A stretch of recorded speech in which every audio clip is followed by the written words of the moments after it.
Assalamualaikum warahmatullahi wabarakatuh. Wafatnya Nabi Muhammad adalah musibah terbesar bagi kaum muslimin dan akan terus dialami oleh seluruh umat Islam. Dari Ibnu Abbas Nabi bersabda, apabila salah seorang di antara kalian ditimpa musibah, maka hendaknya ia mengingat musibah yang ia alami dengan wafatnya diriku. Karena sesungguhnya, wafatku adalah musibah yang paling besar.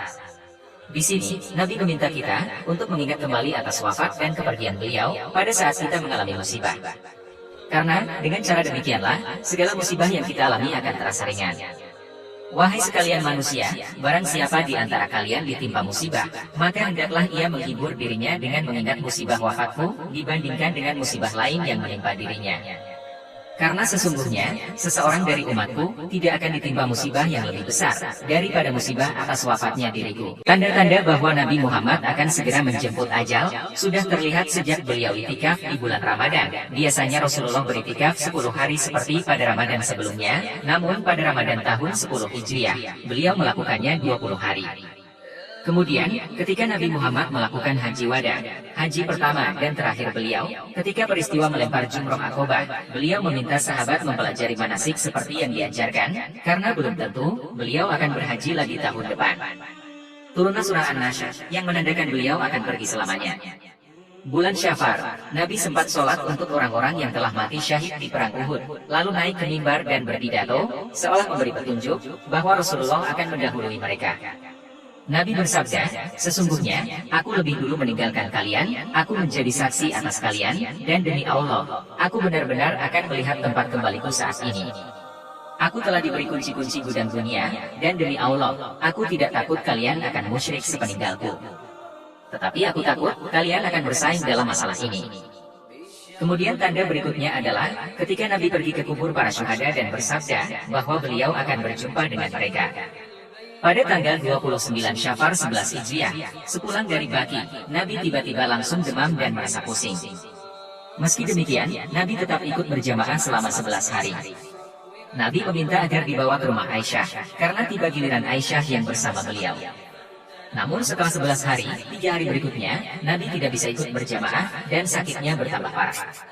Meski sedang sakit parah, Nabi meminta agar menyiramkan air ke tubuh beliau, kemudian melanjutkan sholat jamaah, lalu berpidato menyampaikan hukum qisos. Nabi memberi pertanggungjawaban atas kesalahan maupun hutang yang tidak sengaja Nabi perbuat. Tepat pada 4 hari sebelum wafat, Nabi menuliskan wasiat. Beliau berkata, ambilkanlah untukku sebuah buku, aku akan menuliskan buat kalian sebuah tulisan yang dijamin kalian tidak tersesat, selama kalian berpegang teguh dengannya. Para sahabat yang berada di sekitarnya berselisih. Di antara mereka ada yang mengatakan bahwa beliau sedang mengalami sakit berat, sementara kita sudah memiliki Al-Quran, maka cukuplah Al-Quran sebagai pegangan kita. Dan ada pula yang ingin memberikan alat tulis, supaya beliau bisa menulis sesuatu yang dijadikan sebagai pedoman, sehingga umatnya tidak akan tersesat. Pada hari itu, tepatnya hari Kamis, Nabi bisa melaksanakan sholat maghrib berjamaah, kemudian setelah menjelang sholat isya, beliau mencoba mengimami sholat isya, namun Nabi pingsan sebanyak 3 kali, karena berusaha bangkit. Akhirnya, setelah Nabi bangun dari pingsannya yang ketiga kali, beliau mengutus seseorang untuk meminta Abu Bakar menjadi imam. 2 hari sebelum wafat, beliau merasa badan lebih ringan dan pergi ke masjid untuk berjamaah. Sementara waktu itu, Abu Bakar sudah berada di tempat imam, dan Abu Bakar segera mundur. Setelah mengetahui bahwa Nabi datang ke masjid, kemudian Nabi mengisyaratkan agar didudukan di samping Abu Bakar. Akhirnya, Abu Bakar mengikuti sholatnya Nabi dan mengeraskan takbir setelah takbir Nabi. Sehari sebelum wafat, Nabi menggadaikan baju besi kepada seorang Yahudi dan memerdekakan para pembantu lelakinya, kemudian menyedekahkan 7 dinar, serta menyerahkan senjata beliau kepada orang-orang muslim. Hari terakhir, Nabi membisikkan sesuatu kepada putrinya Fatimah, kemudian Fatimah menangis, dan Nabi mendoakan Fatimah, kemudian Nabi membisikkan lagi sesuatu kepada Fatimah, dan kemudian Fatimah pun tersenyum. Fatimah menjelaskan bahwa bisikan pertama yang disampaikan Nabi adalah kabar bahwa Nabi akan meninggal dunia, maka Fatimah menangis. Kemudian bisikan kedua, Nabi mengabarkan bahwa Fatimah adalah anggota keluarga yang selanjutnya akan menyusul, maka Fatimah pun tersenyum. Nabi juga mengabarkan bahwa Fatimah adalah pemimpin wanita alam semesta. Fatimah sangat sedih melihat ayahnya yang ia cintai sangat menderita ketika sakaratul maut. Kamar Aisyah ramai dengan derai air mata. Kemudian, beliau menyampaikan nasihat tentang sholat dan budak-budak yang dimiliki. Detik-detik terakhir Nabi menghembuskan nafas terakhir, Aisyah memangku Nabi, dan kemudian datang Abdurrahman bin Abu Bakar dengan membawa siwak. Nabi sangat menyukai siwak, dan Aisyah memintakan siwak itu untuk Nabi, kemudian menggosokkan ke mulut beliau. Di samping Nabi, terdapat bejana berisi air, kemudian beliau memasukkan kedua tangan beliau dan mengusap wajah dengan air tersebut, lalu beliau mengangkat tangan dan berdoa dengan suara lirih. Akhirnya, manusia termulia itu pun menghembuskan nafasnya yang terakhir dalam pangkuan istri tercinta. Setelah Nabi wafat, seluruh kota Madinah terasa gelap gulita. Ketika itu, Abu Bakar sedang berada di rumahnya. Umar bin Khattab sangat terpukul mendengar berita wafatnya Nabi tercinta.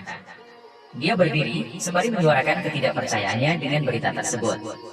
Dalam riwayat Imam Ahmad disebutkan bahwa Umar berkata, sesungguhnya Rasulullah tidak wafat, akan tetapi Rob-Nya telah mengirim utusan kepadanya, sebagaimana Allah telah mengirim utusannya kepada Musa, lalu dia meninggalkan kaumnya selama 40 hari. Demi Allah, aku yakin Nabi akan hidup, sehingga beliau akan memotong tangan-tangan dan lisan orang-orang munafik yang mengira atau mengatakan bahwa Muhammad telah wafat. Dalam suasana mencekam akibat ketidakpercayaan Umar, Abu Bakar datang ke tempat Nabi. Abu Bakar tanpa banyak bicara, langsung menuju ke jenazah Nabi yang ditutup dengan kain, dan menyingkap bagian kain yang menutupi wajah Nabi, lalu menangis. Abu Bakar sempat mencium kening Nabi sambil berkata, demi bapak dan ibuku, engkau tetap wangi ketika masih hidup, dan juga setelah wafat. Lalu Abu Bakar keluar menemui Umar, dan berusaha menenangkannya, namun tidak berhasil.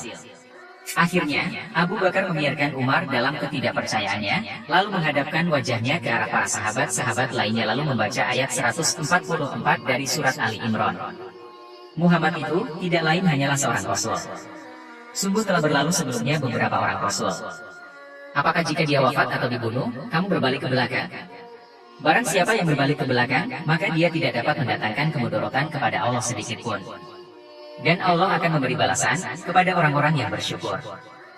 Ibnu Abbas menceritakan, seakan-akan semua orang tidak ada yang mengetahui bahwa Allah telah menurunkan ayat ini, sampai Abu Bakar membacakannya di hadapan para sahabat di waktu yang tepat. Pada hari Selasa, sehari wafatnya Nabi, para sahabat hendak menyiapkan segala sesuatu untuk pemakaman. Saat hendak memandikan jenazah Nabi, mereka kebingungan dan berselisih. Apakah mereka harus membuka pakaian Nabi, sebagaimana yang biasa mereka lakukan saat memandikan jenazah yang lain, ataukah mereka memandikan jenazah beliau dengan tanpa melepaskan baju beliau?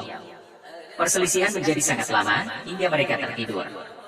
Kemudian, salah satu dari mereka mendengar ada orang yang menyuruh mereka untuk memandikan jenazah dengan tanpa melepas pakaian beliau. Akhirnya, Ali bin Abi Thalib memandikan jenazah Nabi dengan dibantu oleh beberapa orang sahabat lainnya. Setelah dimandikan, jenazah Nabi dikafankan dengan 3 lapis kain berwarna putih. Lalu para sahabat menyelati beliau sendiri-sendiri, tanpa ada seorang imam yang mengimami mereka. Mereka masuk satu persatu dari pintu yang satu, kemudian mensolatkan, kemudian keluar dari pintu lainnya. Sholat jenazah diawali oleh kaum laki-laki dewasa, kemudian anak-anak kecil, lalu para wanita, dan terakhir para budak.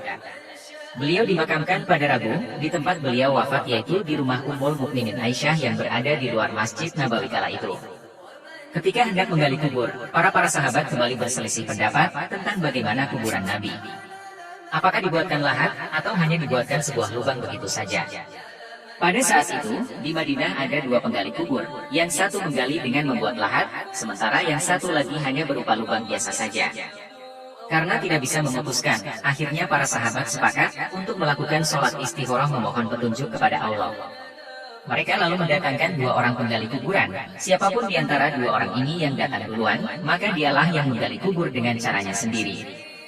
Ternyata, yang lebih dahulu datang adalah orang yang biasa menggali kuburan, dengan ditambahkan lahat. Akhirnya, kuburan Nabi pun dibuatkan lahat. Nabi dimakamkan dengan beralaskan sebuah kain merah, kemudian setelah itu, sebuah batu ditancapkan di atasnya. Kuburan beliau ditinggikan, sekitar 1 jengkal dari tanah semula.